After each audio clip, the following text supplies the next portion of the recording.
कल्पना कीजिए, एक बच्चा अमेरिका में जन्म लेता है। आंखें खोलते ही उसे दुनिया का सबसे ताकतवर देश यानी कि अमेरिका अपनी नागरिकता दे देता है।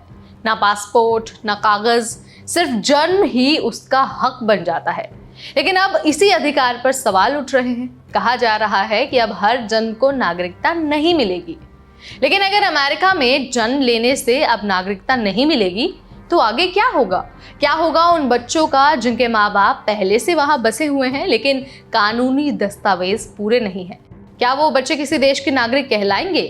क्या ये बदलाव सिर्फ कानून का होगा या फिर एक पूरे समाज को हिला देगा? आज आपको बताएंगे कि अगर अमेरिका का बर्थ राइट सिटीजनशिप रूल बदल गया तो क्या होगा, किस तरह से चीजें बदलेंगी और ये इमिग्रेंट बच्चों के लिए कितना बड़ा शॉक हो सकता है। तो चलिए शुरू करते हैं। नमस्कार, मेरा नाम है नेहा उपाध्याय और आप देख रहे हैं NBT टेक। सबसे पहले जानते हैं कि आखिर ये बर्थ राइट सिटीजनशिप है क्या। अब देखिए, जन्म आधारित नागरिकता यानी कि अगर कोई बच्चा अमेरिका की जमीन पर पैदा होता है तो उसे अपने आप अमेरिका की नागरिकता मिल जाती है और इसी को कहा जाता है बर्थ राइट सिटीजनशिप। यह अधिकार 1868 में यूएस के कॉन्स्टिट्यूशन के 14th अमेंडमेंट में दर्ज किया गया था। इसका मकसद था कि वहां पैदा हुए हर बच्चे को बराबरी का अधिकार मिले, चाहे फिर उसके माता पिता के पास अमेरिकी नागरिकता हो चाहे ना हो। यूएस कॉन्स्टिट्यूशन में यह साफ लिखा है कि जो भी अमेरिका में जन्मेगा वो अमेरिका का नागरिक कहलाएगा। ये नियम इसलिए भी जरूरी है क्योंकि ये जन्म के साथ इंसानों को उनकी पहचान देता है। अगर ये नियम नहीं होगा तो कई सारे बच्चे बिना देश के यानी कि स्टेटलेस बन सकते हैं। क्यों? क्योंकि उनके माता पिता के पास नागरिकता नहीं होती है। इससे उन्हें ना तो अमेरिका में रहने का अधिकार मिलेगा और ना ही वो किसी अन्य देश के नागरिक बन पाएंगे। साथ ही जन्म से मिलने वाली नागरिकता अगर मिलती है तो बच्चों को एजुकेशन, हेल्थ केयर और सिक्योरिटी के अधिकार भी मिलते हैं। प्रेसिडेंट ट्रंप ने कहा है कि इस नियम को खत्म करना बहुत जरूरी है। क्यों? क्योंकि उनके अनुसार ये इलीगल इमिग्रेशन को बढ़ावा देता है। उन्होंने एक एग्जीक्यूटिव ऑर्डर जारी किया है ताकि जन्म से मिलने वाली नागरिकता को बंद किया जा सके। लेकिन इस आदेश को कई अदालतों में चुनौती मिली है और अब पूरा का पूरा मामला सुप्रीम कोर्ट तक पहुंच चुका है।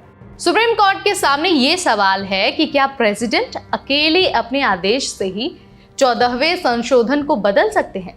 क्या जन्म से मिलने वाली नागरिकता का अधिकार संविधान के तहत सुरक्षित है? दरअसल अभी तक कोर्ट ने जन्म से मिलने वाली नागरिकता का समर्थन किया है, लेकिन इस बार मामला थोड़ा सा अलग है। अलग इसलिए है क्योंकि प्रेसिडेंट खुद उसे बदलना चाहते हैं। अगर कोर्ट प्रेसिडेंट के पक्ष में फैसला करती है तो ये एक बड़ा बदलाव होगा, लेकिन अगर कोर्ट संविधान की रक्षा करती है तो ये नियम कायम रहेगा, यानी कि अमेरिका पर जन्म लेने वाला हर बच्चा नागरिक कहलाएगा। अब जरा ये जान लीजिए कि अगर कोर्ट का फैसला बदल जाता है और ये नियम बदल जाता है तो भविष्य में क्या होगा। अब देखिए, सबसे पहले तो जो बच्चे हैं वो नागरिक नहीं बनेंगे। अगर ये नियम खत्म हो गया तो अमेरिका में पैदा होने वाले बच्चे अपने आप नागरिक नहीं बनेंगे। उनके माता पिता की जो कानूनी स्थिति है उसे देखा जाएगा और उसके बाद नागरिकता मिलेगी। इसके अलावा जो स्टेटलेस बच्चे हैं उनकी संख्या बढ़ेगी। अगर माता पिता के पास नागरिकता नहीं है तो उनका बच्चा भी किसी देश का नागरिक नहीं होगा। ऐसे में बच्चे स्टेटलेस हो जाएंगे जिनके पास किसी भी देश की सुरक्षा नहीं होगी। साथ ही जो एजुकेशन, हेल्थ केयर और जो दूसरे अधिकार है उन पर भी असर पड़ेगा। नागरिक बच्चों को स्कूल, अस्पताल और सामाजिक सहायता आसानी से मिलती है, लेकिन जो गैर नागरिक बच्चे होते हैं उन्हें ये सुविधाएं महंगी मिलती हैं या फिर काफ़ी मुश्किल से मिलती हैं। इसके अलावा अगर ये नियम खत्म होता है तो परिवार टूटने का भी खतरा है। इलीगल इमिग्रेंट्स के परिवारों को तोड़ने का डर रहेगा क्योंकि बच्चे नागरिक नहीं होंगे और माता पिता को देश छोड़ना पड़ सकता है।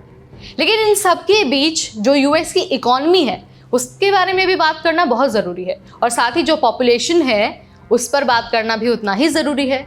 अब देखिए, अमेरिका की जो जनसंख्या है, जो पॉपुलेशन है, उसकी बढ़ोतरी पहले से ही बहुत स्लो है। नए नागरिकों की संख्या कम होने से जो देश की इकॉनमी है उस पर नेगेटिव असर पड़ सकता है। अब आप सोच रहे होंगे क्यों? क्योंकि फ्यूचर में काम करने वाले लोग कम होंगे, यानी कि जो वर्किंग एज ग्रुप होगा उसकी संख्या बहुत लिमिटेड हो जाएगी। तो देखिए, अगर ये पूरा बदलाव होता है, इस नियम को ख़त्म किया जाता है, तो ये सिर्फ इमिग्रेंट्स को ही प्रभावित नहीं करेगी, बल्कि जो अमेरिका है, जो अमेरिका की इकॉनमी है, उसको भी सीधे तौर पर नुकसान होने वाला है, क्योंकि वर्किंग एज ग्रुप बहुत कम हो जाएगा। अब एक और सवाल आपके सामने आ रहा होगा, आपके मन में आ रहा होगा कि क्या प्रेसिडेंट अकेले इस पूरे नियम को बदल सकते हैं? मतलब क्या सिर्फ एग्जीक्यूटिव ऑर्डर काफ़ी है? तो देखिए, इसका आंसर है बिल्कुल नहीं। 14th अमेंडमेंट को बदलना इतना आसान नहीं है। इसके लिए या तो कांग्रेस को 2/3 बहुमत से मंजूरी देनी होगी या फिर सुप्रीम कोर्ट को फैसला देना होगा। ट्रंप ने कहा है कि वो एक एग्जीक्यूटिव ऑर्डर से इसे बदलेंगे, लेकिन ऐसे आदेशों को अक्सर अदालतों में चुनौती दी जाती है और कई बार ये जो आदेश हैं वो रद्द हो जाते हैं। इसीलिए बर्थ राइट सिटीजनशिप को बदलना, ख़त्म करना इतना आसान नहीं है, लेकिन जो राजनीतिक कोशिशें हैं वो तो जारी रहेंगी। तो देखिए, यहाँ पर बिल्कुल साफ है, बिल्कुल पिक्चर क्लियर है कि ये सिर्फ एक कानून की बात नहीं है, बात है पहचान की, राइट्स की और ह्यूमैनिटी की।